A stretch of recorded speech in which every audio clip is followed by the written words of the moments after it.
Yes, I figure they get enough candy, so a box of raisins is a nice, healthy treat for them. I'm here today to give a little humor.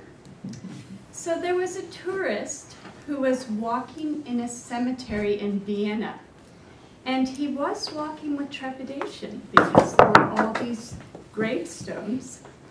And all of a sudden, he heard this music, and he didn't see a soul, but he decided, you know what, I need to find out where this music's coming from.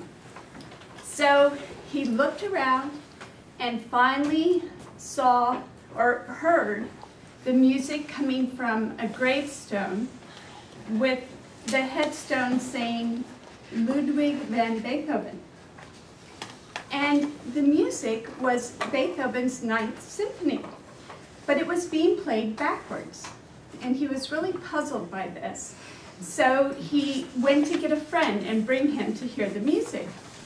So they came back to the gravesite, and Ludwig's Seventh Symphony was playing, but it was also playing backwards.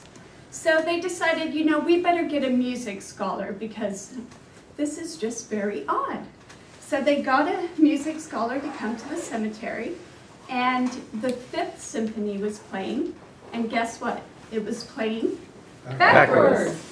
So the only thing that the music scholar could figure out was that just as the music was playing backwards, all of the pieces were backwards too.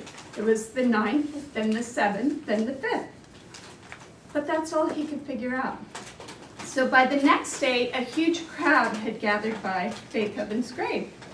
And the caretaker of the cemetery finally came over to see what the commotion was about.